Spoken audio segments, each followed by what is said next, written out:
8:35. ¿Qué tal? Muy buenos días. Ya estamos de regreso con más noticias en su noticiero de la comunidad de 24 horas. Los saludamos en este martes 7 de julio de 2020. Como todas las mañanas, Helen, listas con la información. Así es, Isa. Amigos televidentes, bienvenidos. Tenemos una mañana nublada en la capital, pero el sol va saliendo de a poco. Tome las precauciones y salga con tiempo de casa, pero sobre todo, no se olvide de llevar la mascarilla. Importante recomendación. También no se olviden que pueden escribirnos minuto a minuto a nuestras líneas de contacto. Sus denuncias, sus mensajes son muy importantes para nosotros. Tienen en pantalla las líneas de contacto a través de Instagram, Twitter, nuestro número telefónico y correo también electrónico. Y justamente gracias a ese reporte que realizan ustedes, los vecinos, nuestras compañeras realizan diferentes recorridos por la capital. Es por eso que esta hora saludamos con nuestra compañera Fernanda Ceballos para ver dónde se encuentra Fer. Helen, Marisabel, amigos televidentes, un excelente martes para ustedes. Nosotros estamos en el Parque El Arbolito, ubicado en el centro norte de la capital. Pues en este sitio se han apostado alrededor de 25 habitantes de calle. Nosotros en un ratito más le contamos sobre este tema. Hemos preparado un reporte, hemos conversado con ellos para que nos cuenten qué pasó con el albergue que estaba también en este sitio. Estaremos pendientes entonces. Muchas gracias, Fernanda. En pocos minutos nuevamente estaremos haciendo contacto contigo. Vamos a iniciar con la noticia. Empezamos con la información. Empezamos aquí. De enero a junio de 2020, según el registro civil, se inscribieron en Pichincha 8.124 partidas de defunción, 1.623 muertes más que el año pasado. En las funerarias se evidencia el aumento de decesos. Solo el sábado se cremaron 30 cuerpos. La curva de muertos por coronavirus en Quito va en aumento. Según el COE Nacional, reportó que este día lunes en Quito fallecieron 504 personas por COVID-19 desde el inicio de la emergencia sanitaria.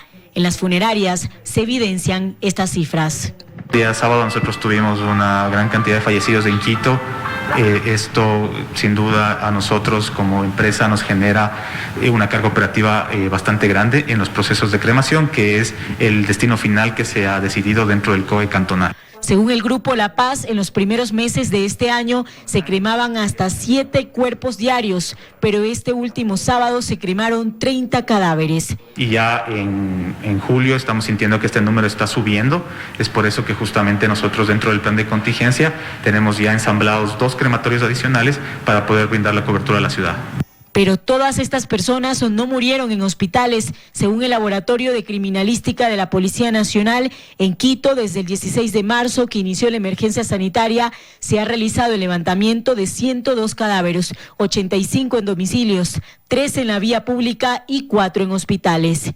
La curva ha estado equilibrada, con una tendencia, con una frecuencia de 3 levantamientos se han registrado. El día viernes hubo un incremento, hablemos de 7 cadáveres, que fue el pico más alto en cuanto a la frecuencia. Según el registro civil, desde enero hasta junio de 2020 en Pichincha se registraron 8.124 muertos. En este mismo periodo, en 2019, se registraron 6.501, 1.623 muertes más. Junio es el mes con mayor número de decesos, 1.803, es decir, 698 muertes más que en el mismo periodo del año pasado. Muertes del día de hoy hasta el último cierre de datos del registro civil, hemos visto que Quito presentó 42 nuevas muertes, muy probablemente en relación a COVID-19. Acordémonos que este exceso de muertes sirve precisamente para estimar cuántas muertes se deben a la pandemia o a una crisis sanitaria. Para Esteban Ortiz, médico salubrista, la cifra refleja los casos de contagio en Quito. Obviamente, entre más gente contagiada, más gente vulnerable va lamentablemente a fallecer. Desde el COE Nacional también se informó que los lugares donde se evidencia el mayor número de incumplimientos de las medidas de bioseguridad es donde se registra el mayor número de decesos en la capital. Helen Quiñones, 24 horas.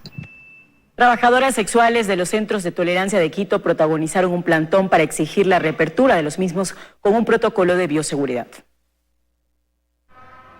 La tranquilidad de quienes trabajan en la plataforma gubernamental se vio alterada la mañana de este día lunes. Las chicas y los empleados también de los locales, porque en este momento no solamente los 3.600 compañeras se quedaron sin trabajo, sino también 800 trabajadores de los locales. Las trabajadoras sexuales llegaron hasta el lugar junto a guardias, meseros y administradores de los centros de tolerancia de Quito. Necesitamos comer y llevar la comida a la casa. Este sector, que alberga solo en Quito a 3.700 trabajadoras sexuales y a escala nacional 75.000, exige al COE Nacional aprobar sus planes de bioseguridad y la autorización para abrir los locales. La propuesta, lo que pedimos es que nos permiten abrir el semáforo verde, que se abra sin bebidas alcohólicas y que los establecimientos presten atención para que las mujeres, en vez de trabajar en la calle, lo hagan dentro de los espacios con las debidas seguridades. Hasta antes de la emergencia sanitaria, una trabajadora sexual ganaba como base $30 dentro de un centro de tolerancia. Producto de la inactividad y el cierre total de los establecimientos, aseguran estar en crisis. Y necesitamos, y somos, antes de todo, mujeres ciudadanas con derecho. Y pertenecemos a una población vulnerable que es las trabajadoras sexuales. Según sus dirigentes, algunas están trabajando de forma clandestina, generando otros problemas sociales. En análisis, lo que hay que considerar es que en ninguna de las conversaciones que hemos tenido con las autoridades, este tipo de establecimientos están considerados para volver a trabajar ni en semáforo verde. Muchos hablan de que se puede pensar que se puede volver a trabajar cuando hay una vacuna.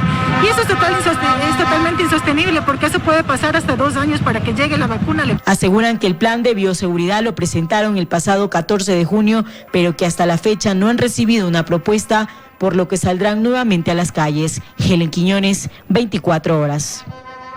Representantes de centros de diversión nocturna de Quito también protagonizaron un plantón en la Plaza Foch, en el norte de la capital, para exigir a las autoridades la apertura de sus lugares de trabajo. Aseguran que el cierre desde que inició la emergencia sanitaria ha provocado pérdidas económicas y la inestabilidad de cientos de familias que dependen de esta actividad. Su propuesta para reabrir los negocios será presentada esta semana al COE Nacional.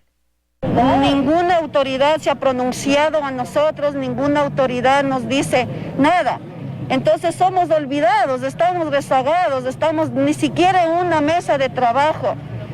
Autoridades, somos madres de familia, somos padres de familia y atrás de nosotros hay mucha gente desempleada. Vamos a presentar un protocolo de bioseguridad que son respecto a conservar el distanciamiento, la utilización de la mascarilla, protocolos de bioseguridad en los baños, en los pasillos, dentro del local, distanciamientos en salas privadas, pero lo que exigimos en sí es el derecho al trabajo.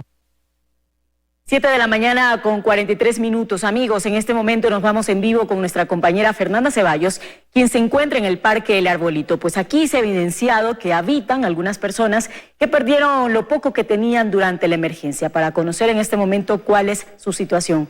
Fer, te escuchamos. Helen, amigos televidentes, muy buenos días. Es realmente triste conocer las historias que hay detrás de las personas que ahora habitan aquí en el Parque El Arbolito, en el centro norte de la ciudad. Nosotros hemos preparado un informe para contarle todos los detalles. Veamos.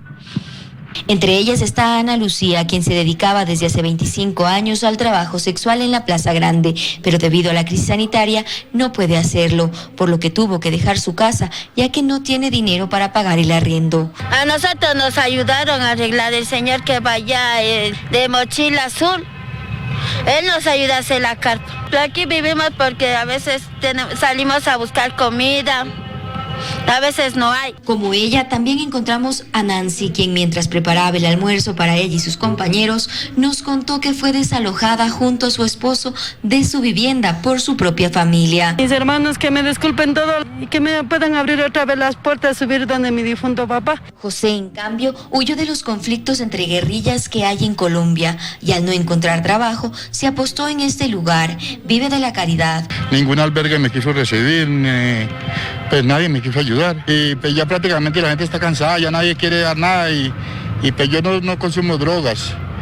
Y entonces toca buscar para la comidita. Estas familias, que no tienen otra opción que pasar frío y hambre, piden ayuda a las autoridades, ya que el albergue municipal, que fue instalado a pocos metros de ese lugar durante los primeros meses de la emergencia, cerró sus puertas. Fernanda Ceballos, 24 horas. Y como esta, son alrededor de 6 casas improvisadas que han hecho personas o habitantes de calle que, como vemos a esta hora, ya están levantando sus objetos personales, pues aseguran que les informaron sobre un desalojo que se desarrollaría esta noche. ¿A dónde van a ir? Es lo que vamos a conversar en este momento con don William. Ya no pueden estar en este sitio. ¿Qué pasa ahora? No, bueno, ahora buscar dónde estar, donde hay un techo, donde hay un cobijo, porque las personas humanas no pueden dormir en la intemperie en el clima de Quito, ¿entiendes? Entonces, el coronavirus primero, la situación difícil, ¿no? Y después llegó el coronavirus y todo se puso más difícil. ¿Qué pasó con el albergue que había aquí? ¿Usted estuvo dentro de él? Yo fui inicialmente y me dijeron que yo no calificaba y que porque tenía más de 70 años y entonces era muy vulnerable a contaminarme, y eso es mentira. Según los médicos, los más vulnerables son los de 20 y pico a 40 y pico, según las estadísticas. ¿A qué se dedica usted? ¿Qué rumbo va a tomar ahora? Yo iba antes del coronavirus, iba hacia la frontera con Perú, y a una zona petrolera del Perú, donde tengo unos amigos. Pero postergué el viaje una semana y me cayó coronavirus, no hay transporte, no hay nada, todo cerrado, y entonces a buscar dónde arreglárselas uno. Perfecto, muchas gracias, don William. Y esta es la situación que están viviendo, como ya lo decíamos, alrededor de 25 familias que desde hace más de 3 meses habitan aquí en el Parque El Arbolito. Muchos se deben estar preguntando qué pasó con el albergue que funcionaba aquí, pues según reportan autoridades del Patronato San José, todas las personas que estaban en este sitio fueron trasladadas a un lugar denominado la Casa del Hermano, que está ubicado en el centro de la capital, pues este albergue o el sitio donde estaba situado este albergue era prestado. Hacemos un llamado también a nuestros televidentes para que continúen enviándonos sus denuncias a nuestras líneas de contacto, nuestro Twitter e Instagram @24horas UIO, nuestro número de WhatsApp solo para mensajes el 0994-891343 y nuestro correo electrónico de primera mano @teleamazonas.com. Regresamos con ustedes con más información. Muy buenos días. Gracias, Fernanda, por tu informe. Como ya escuchábamos, este tradicional parque de la capital se ha convertido en el hogar de alrededor de 25 personas de escasos recursos económicos que no tienen a dónde ir, se han quedado sin trabajo, incluso ya escuchamos las historias de cada uno de ellos por la situación que está atravesando el país durante esta emergencia sanitaria. El llamado entonces para que las autoridades puedan ayudarlos, no basta solamente que lleguen, hagan el desalojo, sino que, como ya escuchábamos, necesitan ayuda, están enfrentando una muy dura realidad. Vamos a continuar con más noticias. Les contamos a continuación que transportistas de Quito protagonizaron una manifestación pacífica para exigir el alza de la tarifa del pasaje. Durante este lunes solo operó el 50% de las unidades. Vamos a ver. Uno de los puntos de mayor concentración de los transportistas que exigen lo que ellos denominan tarifa justa fue el Parque El Arbolito. A sus alrededores pasaban como en caravana los conductores, que ya no pueden salir a laborar, pues aseguran que el dinero no les alcanza. Estamos trabajando a pérdida. Los compañeros ya no quieren salir a trabajar porque no tenemos dinero para hacer mantenimiento de las unidades. Esto se debe a que desde hace un mes que cambió el semáforo a amarillo, solo pueden circular con el 50% del aforo. Según dicen, los gastos han aumentado por la sanitización de las unidades. Una unidad para trabajar requiere un dinero obligatorio diario de $160 promedio y no avanzamos a cubrir ni el 50%. Razón por la cual, previo a iniciar el trabajo post cuarentena, establecimos convenios con estaciones de servicio que nos abastezcan de combustibles y el mantenimiento. Y no hemos podido cancelar dichas obligaciones. En estas manifestaciones participó la mitad de los conductores que hay en la capital, es decir, 1.500, quienes también se aglomeraron en la autopista General Rumiñahui y en Calderón. Hemos trabajado constantemente, pero gradualmente la flota va disminuyendo por la difícil situación que estamos viviendo. Es una inversión privada con más de $130,000 por cada unidad que estamos poniendo al servicio de la ciudad. El secretario de Movilidad, Guillermo Abad, reitera que nada justifica esta medida y que el proyecto de estructura tarifaria ya fue entregado a la Comisión de Movilidad del Consejo Metropolitano. ¿Cuál sería la tarifa en el proyecto que ustedes presentaron? El que hemos planteado de 35 centavos, pero con la condición de que exista un contrato de operación de por medio que incluya parámetros de calidad de servicio y en donde quede claramente establecido que las rutas y frecuencias son del Estado. De no tener una respuesta, los transportistas aseguraron que continuarán con estas acciones. Fernanda Ceballos, 24 horas. La Agencia Metropolitana de Tránsito presentó una denuncia penal por presunto delito de cohecho después de que un agente fiscalizador aparentemente recibiera dinero de un conductor para que no lo sancione. El hecho quedó grabado en video, ocurrió en el sur de Quito y se viralizó en redes sociales. En el video que circula en redes sociales se puede observar a un agente fiscalizador de tránsito junto con un transportista. Ambos se dan las vueltas, al parecer el conductor intentando convencer al uniformado de no multarle y poco después se colocan frente al bus. El transportista le pasa un artículo y el agente le permite irse. Estamos presentando la denuncia penal por el video que hemos visto que es claramente sospechoso esta actividad en contra del señor fiscalizador y un conductor de un bus de transporte público. La Agencia Metropolitana de Tránsito inició también las investigaciones y un proceso administrativo disciplinario contra el uniformado. Sin embargo, hasta no comprobar su culpabilidad, este continúa laborando. Sigue manteniéndose en su trabajo, nosotros estamos respetando el debido proceso, la presunción de la inocencia, pero a partir de hoy nosotros ya le estamos imputando por el supuesto delito del cohecho. En comisión disciplinaria, que este es un tema interno de la Agencia Metropolitana de Tránsito, la destitución, y por el cohecho puede recibir una pena de 1 a 3 años. Este acto fue rechazado en redes sociales y por los capitalinos que exigen parar los actos de corrupción. Lamentablemente todo el mundo está cayendo en este tipo de infracciones y es una vergüenza para la ciudad, para el país. Es una expresión de que nuestra sociedad como tal no quiere madurar. Las autoridades informaron que hasta la fecha hay 6 funcionarios en proceso de investigación por cohecho. Hicieron un llamado a denunciar este tipo de actos de corrupción y recordaron además que el Código Orgánico Integral Penal establece sanciones por este delito tanto al funcionario que recibe o acepta un beneficio económico como a quien lo entrega. En Quito, Estefaní Paz, 24 horas.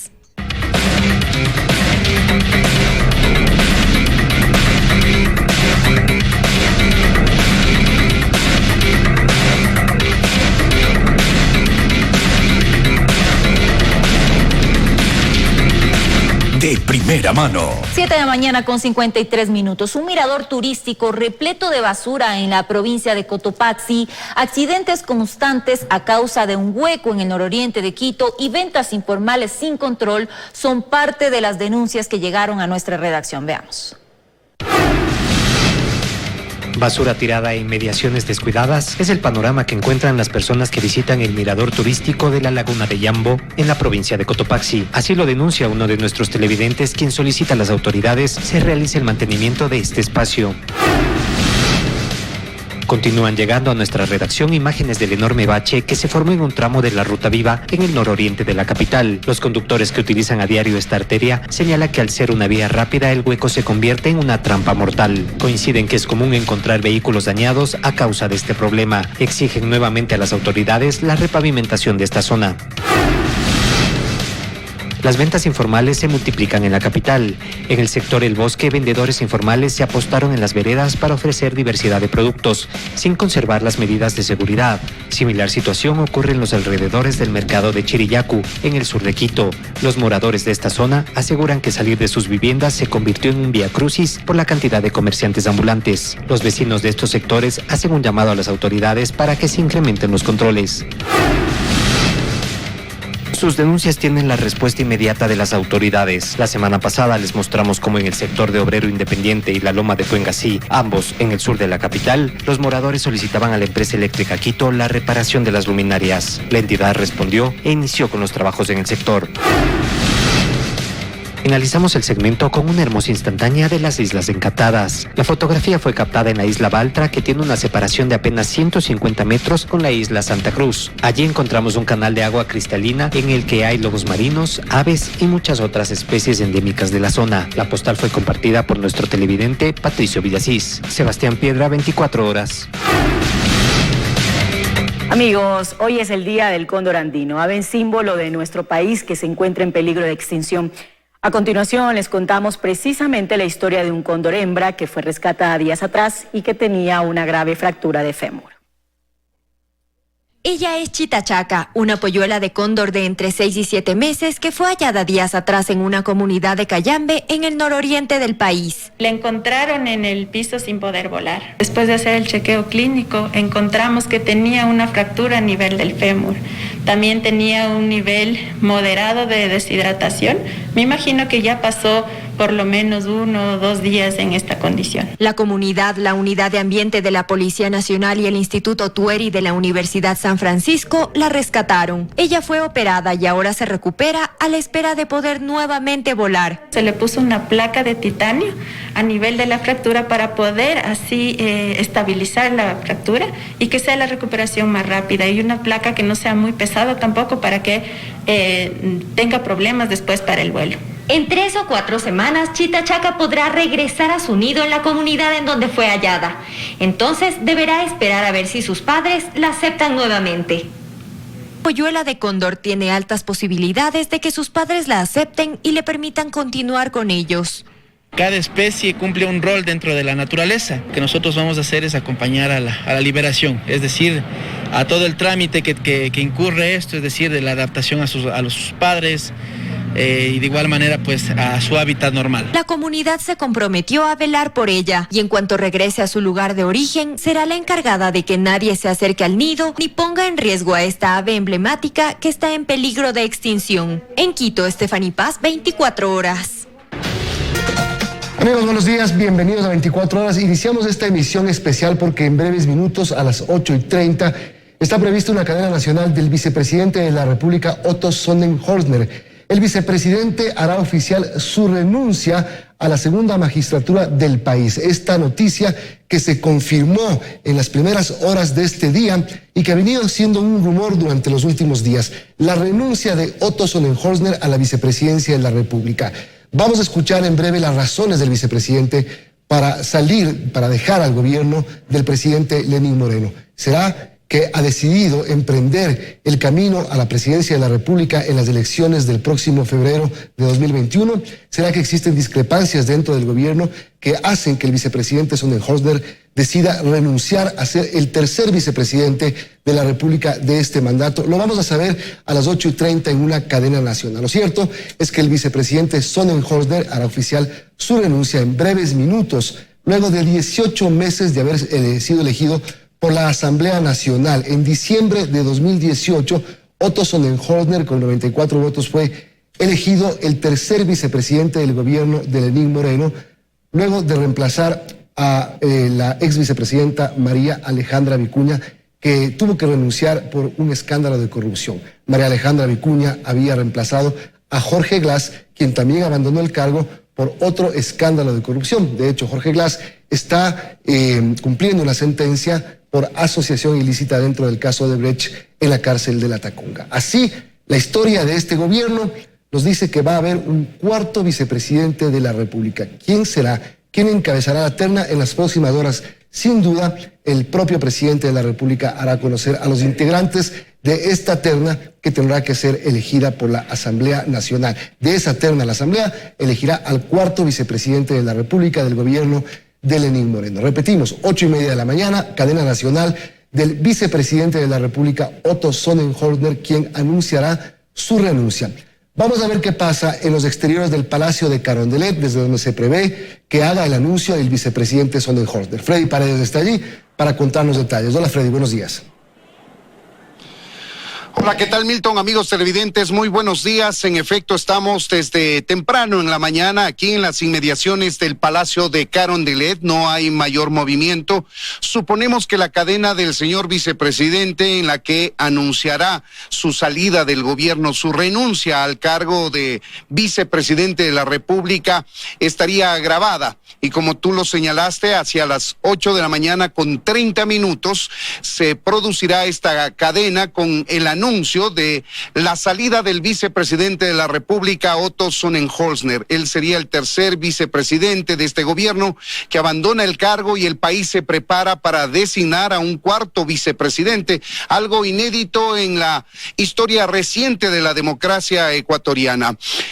Como lo dijimos, no hay mayor movimiento aquí en el Palacio de Carondelet. Sin embargo, sabemos que luego de que se haga pública la decisión del vicepresidente, el segundo mandatario se acercará a su oficina por última vez a la vicepresidencia de la República, mantendrá una reunión con su círculo cercano de colaboradores, se despedirá de la oficina de la vicepresidencia de la República y enviará la carta que obliga a la Constitución a la Asamblea Nacional notificando su decisión de renuncia a la vicepresidencia de la República. Luego conocemos extraoficialmente, por supuesto, que el vicepresidente de la República se irá hasta la ciudad de Guayaquil, de donde él es oriundo, como todos sabemos. Eso es lo que se conoce hasta esta hora aquí en las inmediaciones del Palacio de Carondelet, que como reiteramos, existe cero movimiento.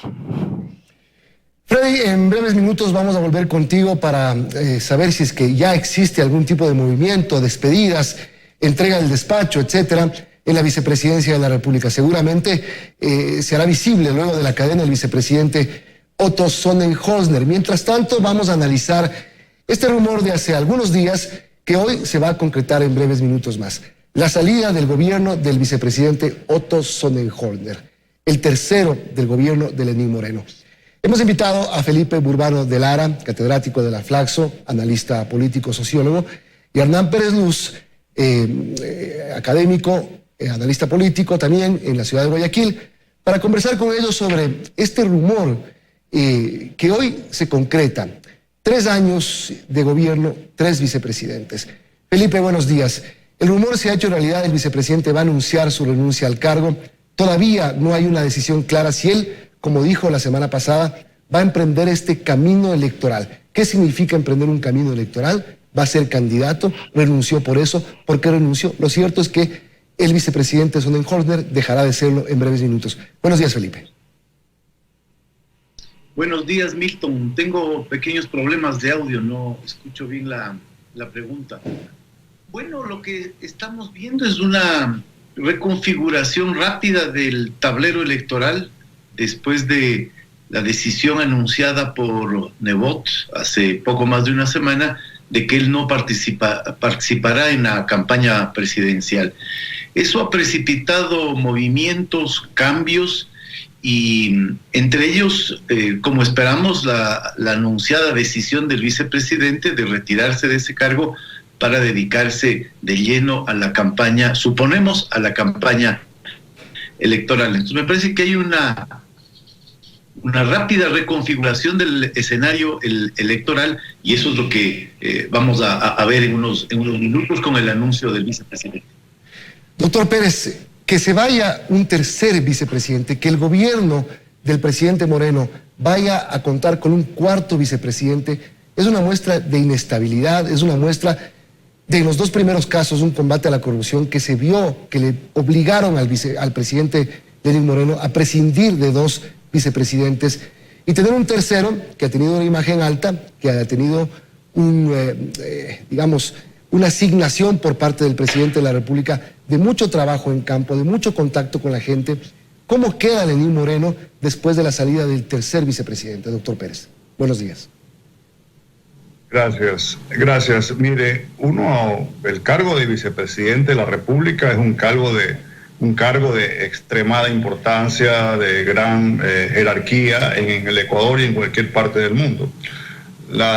Básicamente la tarea fundamental del vicepresidente es sustituir al presidente de la República en caso de una ausencia, remoción, renuncia, etc. Resulta un poco agridulce esta noticia, porque vemos cómo una persona acepta un cargo a tal alta dignidad y básicamente resuelve en la mitad del camino no cumplir esa tarea hasta el último, sino simplemente dedicarse a ser candidato, suponemos que a la presidencia de la República. me da la impresión como que ahí, no sé, falta algo que no cuadra realmente en nuestro sistema. Esta velocidad con la que a muchas personas pues ven los cargos públicos como un paso fugaz, simplemente para promover algún proyecto personal o de buena fe. No quiero estigmatizar esta decisión, pero sí resulta, el país necesita de estabilidad política, a pesar que estamos ya en los últimos meses, probablemente más que antes, dada esta crisis terrible sanitaria, la crisis económica. La presencia del vicepresidente, entendemos que habían existido algunos conflictos, de todas maneras era una referencia de estabilidad, había venido haciendo un trabajo bastante loable, me parece, pero esta decisión de alguna manera pues se enmarca en esta nueva suerte de cultura que tenemos en el Ecuador de ir bien rápido, de ir acelerando los pasos, quemando las etapas, y ahora tenemos que enfrentar otro capítulo de inestabilidad, que por más que tengamos, algunas personas tengan resistencia al gobierno del presidente Moreno, no deja de ser un problema para el país, porque vamos a pasar semanas en este tire y afloja en la Asamblea a ver quién es el nuevo vicepresidente, y eso no nos hace bien en general al Ecuador. Coincido con lo que dice Felipe. Sí, vamos a seguir conversando. Pero sí. Son las 8:10 minutos, en 20 minutos esperamos la cadena nacional del vicepresidente Sonnenholzner. Antes de seguir analizando lo que está ocurriendo y lo que va a ocurrir, veamos un reportaje de cómo llegó en diciembre de 2018 el vicepresidente Sonnenholzner al gobierno del presidente Moreno. Queda usted constitucional y legalmente posesionado. Fue el 11 de diciembre de 2018 que con 94 votos de los 128 asambleístas presentes se eligió a Otto Sonnenholzner como el nuevo vicepresidente de la República. Sonnenholzner fue el tercero en ocupar el cargo, en reemplazo de María Alejandra Vicuña, acusada de corrupción, y de Jorge Glass, quien continúa en prisión también por corrupción.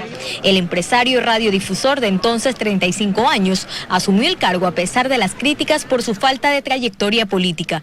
Pero lo que en un inicio fueron reproches se convirtió en su principal fortaleza: no tener pasado ni filiación política alguna.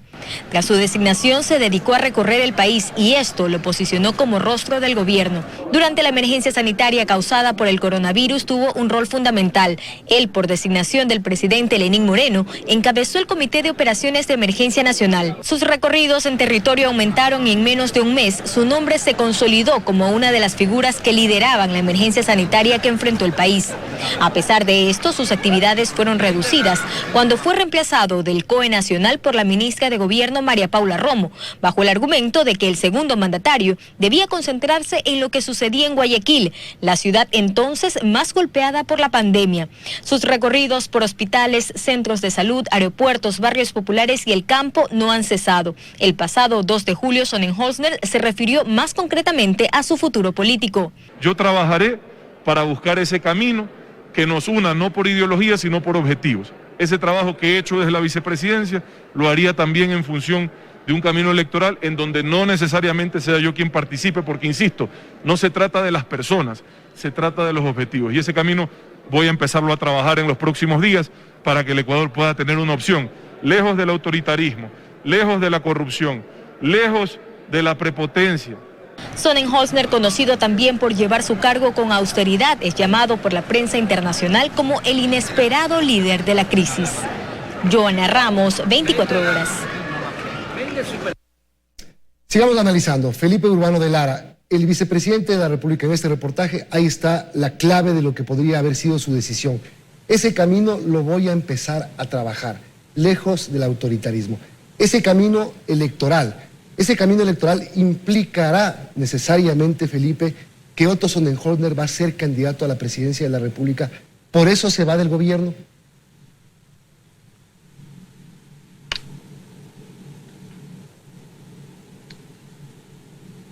Felipe, ¿me escuchas?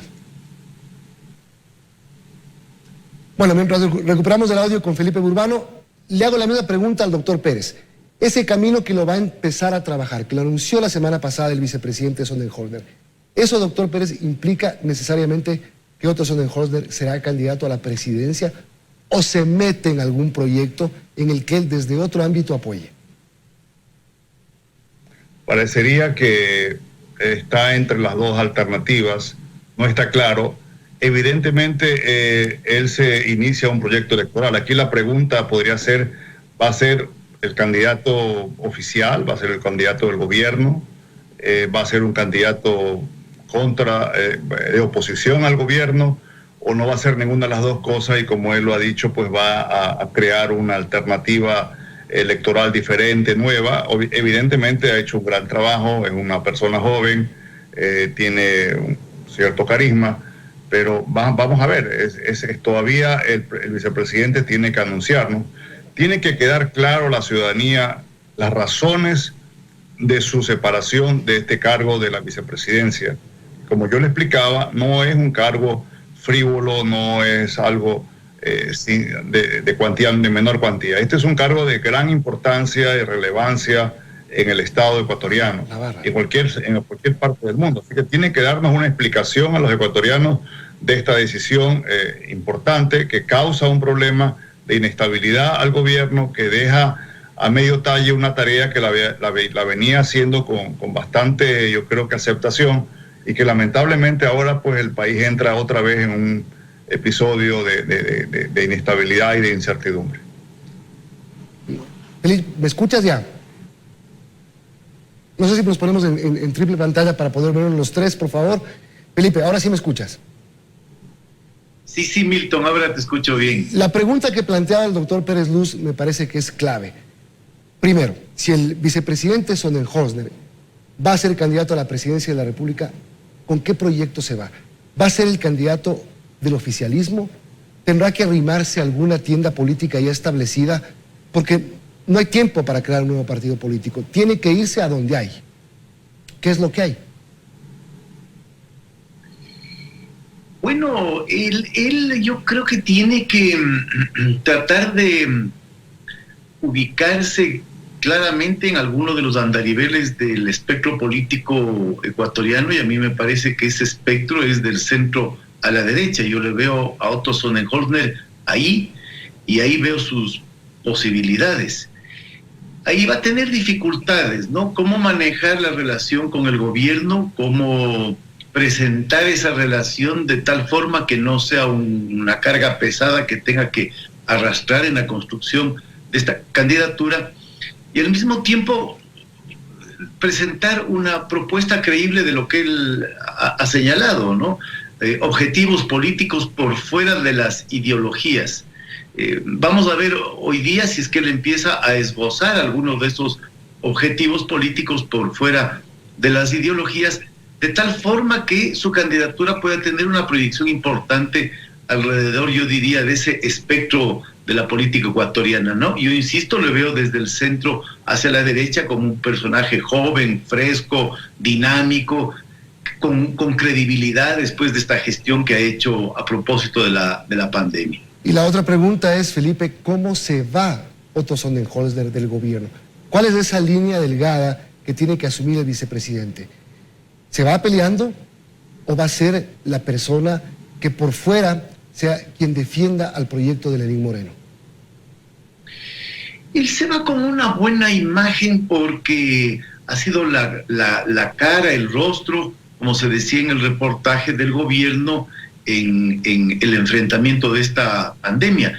Y ha sido la cara que no ha podido ofrecer el presidente de la República. Entonces ese vacío de liderazgo, de conducción que representa o que no representa, digamos, Moreno, ha sido llenado por Sonnenholder. Entonces yo creo que se va bien.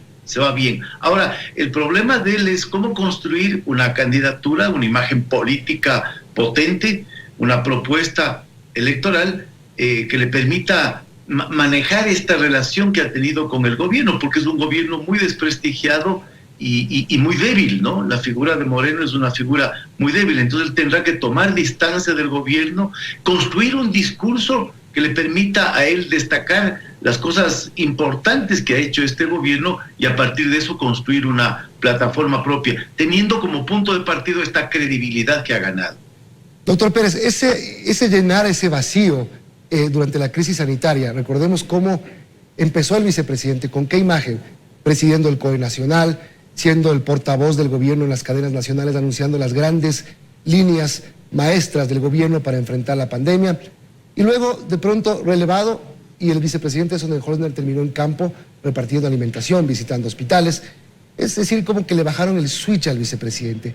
Eso pudo haber sido el inicio de un desgaste, porque hubo voces dentro del gobierno que dijeron, el vicepresidente está opacando la imagen del presidente. Doctor Pérez, ¿será esa una de las razones? Es probable, es difícil saber los detalles. Sin embargo, veo que las relaciones no creo que se hayan deteriorado hasta el extremo. Es probable que haya habido algo de eso, probablemente. También es factible que haya habido por parte del propio vicepresidente una preparación lenta de su alejamiento del gobierno para tomar esta decisión.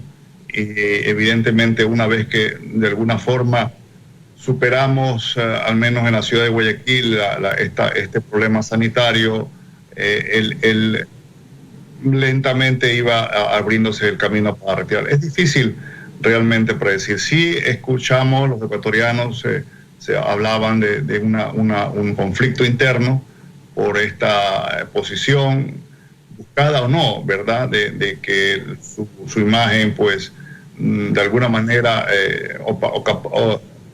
sustituía la del presidente Moreno, que en esta crisis más bien guardó un bajo perfil.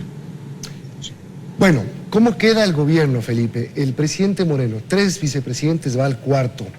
Tendrá que escoger bien entre sus colaboradores, no solamente una persona de confianza, sino una persona que la Asamblea Nacional la puede elegir sin mayor problema. Recordemos, con Otto Sonnenholzner no hubo problema, de 124 presentes, 94 votaron por el vicepresidente. Más difícil estuvo elegir a Alejandra Vicuña como vicepresidenta, pero el desgaste propio de la política, llegando ya al último año de mandato, elegir a quien el presidente quiera que encabece su terna va a ser muy complicado. El gobierno es débil, el gobierno no tiene fuerza. Sonnenholzner era la figura más relevante dentro del gobierno y la figura que le daba una cierta credibilidad, al menos para enfrentar la pandemia. Yo no sé si va a generar una inestabilidad dentro del gobierno la salida de Sonnenholzner, ¿no? Me parece que es un gobierno que tiene un arrastre estructural de debilidad que está muy ligada a la naturaleza de la figura del presidente de la República, ¿no? Entonces es un gobierno que va a operar con muchas dificultades en el año que le resta. Esas dificultades serán las mismas con o sin Otto Sonnenholzner.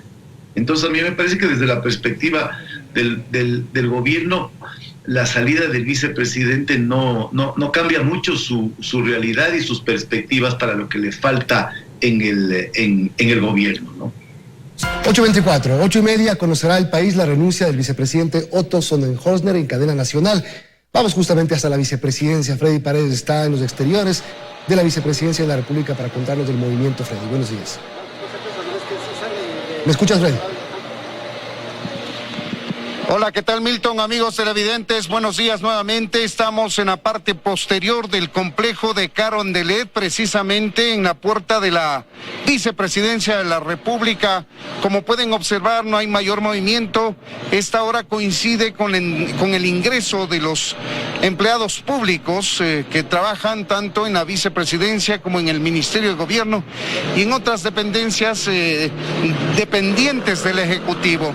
Esto es lo que se observa a esta hora en la vicepresidencia de la República, donde en pocos minutos más, a las 8:30 exactamente, está prevista la cadena nacional en la que el vicepresidente de la República, Otto Sonnenholzner, el tercero de este gobierno que arrancó en 2017 y su periodo se extenderá hasta 2021. Vale recordar que el vicepresidente Otto Sonnenholzner, que anunciará su salida este día martes. Está apenas 4 días de cumplir 7 meses en el cargo. Recordemos que él se posesionó como segundo mandatario el 11 de diciembre de 2019 tras la salida de María Alejandra Vicuña. Estamos a poquísimos minutos de este anuncio del vicepresidente de la República. Se supone que después de ello el segundo mandatario llegará hasta la vicepresidencia para despedirse de sus cercanos colaboradores. ¿Acaso pase al Palacio de Carondelet a despedirse del presidente? No lo sabemos, y remitirá la comunicación respectiva a la Asamblea Nacional.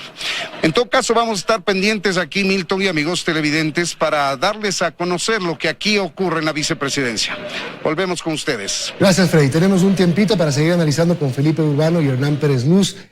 Doctor Pérez, en estos 18 meses del vicepresidente Sonnenholzner en el gobierno, ¿cuál cree usted que ha sido el hecho más relevante de su gestión? Recordemos que el primer encargo que le hizo el vicepresidente Moreno fue encabezar este diálogo por la unidad nacional. Las mesas de diálogos, hizo un acto pomposo, grande en Quito de lanzamiento, y se le encargó al vicepresidente encabezar este diálogo.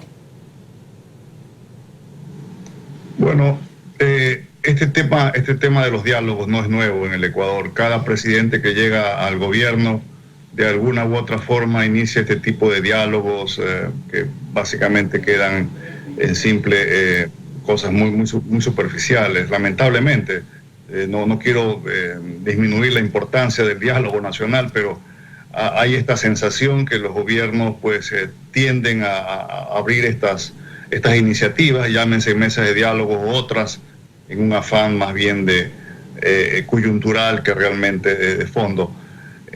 Básicamente yo creo que la labor más importante fue, como se ha dicho, el enfrentamiento, la cara visible, el liderazgo que dio el vicepresidente en los difíciles días del mes de marzo. Yo creo que hay que reconocer ese aporte, más allá de los problemas políticos que haya tenido al interno del gobierno, pero efectivamente yo creo que él se va con esa imagen de una persona joven que estuvo al frente en situaciones muy complicadas. Pero, como repito, lo he dicho, no deja de llamar la atención de que ahora básicamente deja la vicepresidencia para dedicarse a la carrera electoral. No sé, yo no veo ahí, me parece que no hay algo sucede en el Ecuador, que tenemos ahora bastante prisa, ¿verdad?, por hacer las cosas y el aceptar ser vicepresidente de la República para luego, al poco tiempo, dejar el cargo y dedicarse a la actividad electoral. No creo que es lo mejor, pero en fin, hay que ver las propuestas que va a hacer el vicepresidente, una persona preparada, una persona joven, una figura nueva. Coincido que va a estar en el espectro del centro, la derecha, donde ya hay tendencias más o menos consolidadas. No le va a ser fácil mantener la distancia del gobierno, porque de alguna u otra forma el gobierno, y todos los gobiernos forman parte juegan un rol en los procesos electorales. Por un lado, para marcar esa distancia, pero por otro lado, pues no darle la espalda, porque al final del día su plataforma, si se quiere decirlo así, la logró siendo vicepresidente escogido por el presidente Moreno, ¿no? Así es. Vamos, les voy a pedir, Felipe y Hernán, que se queden para, luego de la cadena nacional, analizar las palabras del vicepresidente. Miremos juntos la cadena. Faltan 20 segundos para que la cadena nacional inicie. El vicepresidente de la República va a anunciar su renuncia después de 18 meses. Él fue elegido el 11 de diciembre de 2018 en reemplazo de María Alejandra Vicuña, que renunció en medio de un escándalo de corrupción. Hoy Otto Sonnenholzner, después de esta labor de 18 meses, y quizá lo más destacado, como dice el doctor Pérez, haya sido su manejo de la crisis sanitaria. Vamos al vicepresidente del gobierno de Lenín Moreno, que ahora tendrá que presentar una terna para reemplazarlo. 1 año y medio en el mandato, Otto Sonnenholzner hizo un balance de su gestión al frente de la vicepresidencia. Felipe, empiezo contigo. Una frase clave quizás que la dijo el vicepresidente: cuando el cargo se convierte en un impedimento para servir, ahí toma la decisión de irse. ¿Qué pasó ahí? no sé, digamos que el mensaje tiene señales cifradas, ¿no?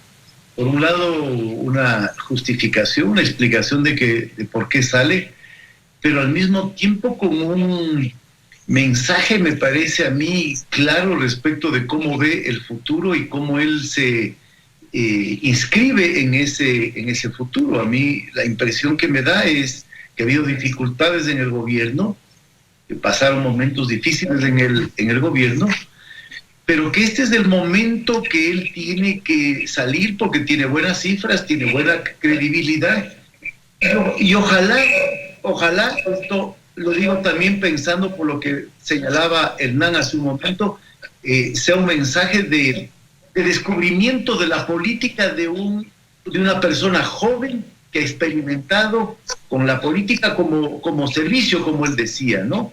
Y que ese descubrimiento de la política implique la constitución de un potencial liderazgo para el futuro del país, un liderazgo joven, un liderazgo fresco, un liderazgo con convicciones, un liderazgo que anuncia nuevas formas de hacer política, me parece muy importante, que toma distancia también del sistema político, de los liderazgos políticos, toma cierta distancia del gobierno y abre un campo en construcción, diríamos como las páginas en el mundo virtual, ¿no? Es un proyecto en construcción, me parece. Doctor Pérez, sí, toma distancia el gobierno, aunque hace como una división, reconoce al presidente de la República, le agradece al presidente de la República, pero como que por el otro lado sí se nota que hubo algo que causó quizá un cortocircuito y que obligó o que hizo finalmente que el vicepresidente tome un giro, un cambio de rumbo en su vida. Es verdad. Hay esa frase, prácticamente el discurso de él se reduce a esos segundos. Tiene que haber sido muy bien estudiada lo que iba a decir en esos instantes. Ahora, imaginémonos que esa animadversión o ese conflicto no se hubiese producido. Entonces el señor Sonnenholder hubiese permanecido hasta el final con el vicepresidente Moreno.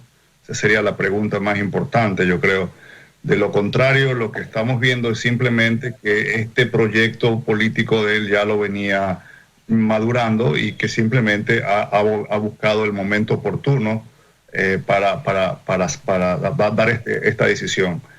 En todo caso, el discurso es interesante, marca o anuncia una posición frente al pasado, se refiere básicamente al populismo de Correa, insiste en la necesidad de tomar la política con mayor seriedad, con mayor involucramiento. Me parece que es un paso importante, es un capítulo que se abre en esta turbulencia que vive el Ecuador de cómo realmente algo que tenía que ser una transición, en definitiva no lo fue, y profundizar un poco los cambios. Miren que es curioso, pero él se va en un momento en que el gobierno acaba de anunciar un capítulo importante de su política económica, que ha sido la renegociación de la deuda externa. Así que él sí puede realmente obtener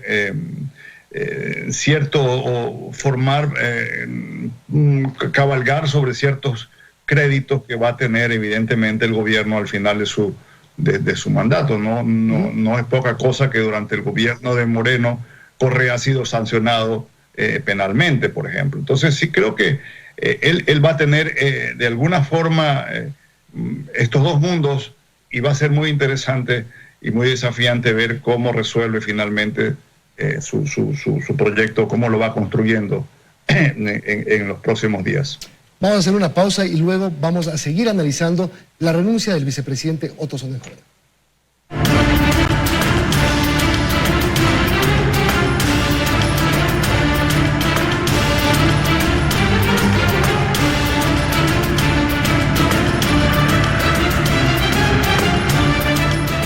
...8:51, seguimos en este programa especial sobre la renuncia de Otto Sonnenholder a la vicepresidencia de la República. Felipe, la pregunta es ahora, ¿quién? ¿A quién le toca? ¿Será el momento de Agustín Albán? secretario de Cenecit, presidente del COE de Pichincha, quien además ya integró terna junto a Otto Sonnenholzner en el 2018. Será momento de María Paula Romo, la ministra de Gobierno. Ella podría encabezar la lista. Y también se habla de dos figuras dentro del gabinete que tendrían alguna posibilidad de ser considerados por el presidente Moreno: el ministro de Producción, Iván Montaneda, y el ministro de Agricultura, Javier Lazo. ¿De quién es el momento? Es difícil decirlo porque no es un momento fácil, ¿no? No es que uno va a aceptar ser vicepresidente o vicepresidenta de la República en las mejores condiciones posibles y con una perspectiva clara de lo que se puede hacer en ese cargo y en este gobierno y con este presidente. Yo diría, por los nombres que tú señalas, yo diría es el momento de María Paula Romo, ¿no? De una mujer también joven que se ha jugado por este gobierno, que ha tenido que desempeñar ese cargo complicadísimo que tiene en las condiciones más adversas y que ha mostrado un talante político de ecuanimidad, de pluralismo, de apertura democrática. Entonces, de todos esos nombres que tú señalas, yo diría es el momento de María Paula Romo, pero es el momento de hacerse cargo de una función dificilísima, ¿no? En un contexto tan complejo como el que vive el Ecuador. A lo mejor sea ella por, digamos, la fortaleza que ha representado dentro del gobierno. Vimos lo que pasó en el paro de octubre, hoy su vocería dentro del COE y la dirigencia que ha ejercido dentro del COE nacional. Pero, doctor Pérez, que elija la Asamblea a María Paula Romo en medio de tanta tormenta política, en medio de algunos intentos de juicio político a María Paula Romo, ¿será que María Paula Romo tiene los votos para ser elegida vicepresidenta? Bueno, al menos tiene ahora 2 votos, el de Felipe y el mío. Evidentemente va a ser complicado para María Paula. Siendo la ministra de Gobierno, ha tenido que enfrentar este problema que se ha explotado de la corrupción de muchos asambleístas, ¿verdad? Y la situación el convenio que ella firmó con la ministra fiscal general es de una enorme trascendencia. Quizás no ha sido todavía meditado este convenio en la que se formó una fuerza especial para combatir los temas de corrupción en estos meses de la emergencia. Ha dado enormes resultados y ha causado, pues obviamente, profundo resentimiento en varias organizaciones políticas. Yo creo que ese es uno de los problemas que ella tiene, pero yo coincido con Felipe. Yo creo que ella sería la persona indicada. Ha mostrado, a pesar de todas las críticas, ha mostrado un gran talante democrático, una gran flexibilidad, una visión de futuro del país. Me parece que es una mujer de grandes méritos, y yo creo que podría ser una figura que le dé a este gobierno débil, frágil, huérfano realmente de sustento político, un final menos catastrófico del que probablemente muchos tememos que vaya a tener. Tenemos que hacer otro corte comercial. Volvemos enseguida para seguir conversando sobre la renuncia del vicepresidente Sonnenholzner y qué le espera al país. Bien, vamos a terminar y quiero finalizar pidiéndoles una opinión muy rápida a mis 2 invitados. ¿Qué creen que va a pasar en las próximas semanas? El vicepresidente volvió en su despedida a repetir lo mismo que dijo en Cuenca la semana pasada: trabajar en la construcción de un camino político. Doctor Pérez, ¿cuál es su visión de lo que pasa pronto? Difícil es predecirlo. Creo que lo que va a suceder es que el señor vicepresidente va a venir a Guayaquil, va a descansar y va a comenzar a formar un grupo de apoyo o algún tipo de actividad propia de una carrera electoral. Me parece que es lo más posible, lo más probable que suceda. Felipe. Sí, yo también pienso que él va a empezar el recorrido de esta trayectoria que yo creo que le ha anunciado hoy al país. Y me parece que lo que él tiene que hacer es mostrar y entusiasmarle al país con la idea de que en medio de todas las dificultades, de todos los escepticismos, de todas las crisis, de todos los malestares que tenemos hoy, es posible que aparezcan nuevos liderazgos que renueven el horizonte del Ecuador y que le ofrezcan una nueva perspectiva. Me parece que si él logra eso en este momento y crear una perspectiva de renovación y de oxigenación, él va a posicionarse de manera adecuada, creo yo, en el horizonte electoral, ¿no? Pero ese es su desafío. Bien, muchas gracias. Felipe Urbano de Lara, Hernán Pérez Luz, gracias por habernos acompañado en este programa especial sobre la renuncia del vicepresidente de la República. Son las 9 de la mañana, 1 minuto. Antes de cerrar, vamos a hacer un paso por la vicepresidencia de la República. Freddy Paredes está ahí para contarnos detalles, hay movimiento, el vicepresidente va a llegar, va a salir. ¿Qué es lo que va a pasar? Hola Milton, nuevamente, amigos televidentes, buenos días. Bueno, ha aumentado el movimiento aquí en la vicepresidencia de la República. Han empezado a llegar ya los miembros de avanzada del equipo de seguridad del segundo mandatario y los principales colaboradores. Es hora de ingreso de los empleados públicos. Hemos visto su ingreso. Se estima que el señor vicepresidente de la República en los próximos minutos llegará hasta su despacho, como lo dijimos, para despedirse de sus colaboradores, acaso despedirse del presidente de la República, y luego de lo cual conocemos regresará a la ciudad de Guayaquil.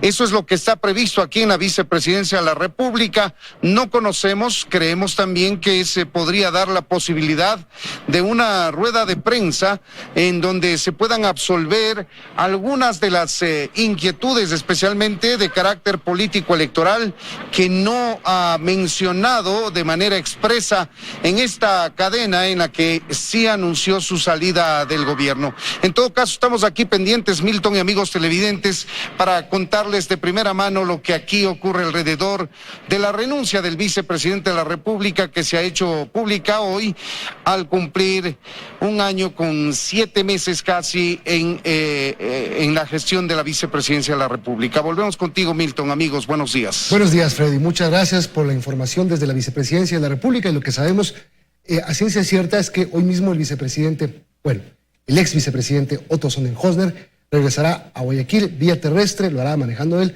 junto a su esposa. Ya les contaremos más detalles. Este es un espacio especial sobre la renuncia del vicepresidente de la República, Otto Sonnenhorstner. Ahora el presidente Lenín Moreno estará buscando a su cuarto vicepresidente.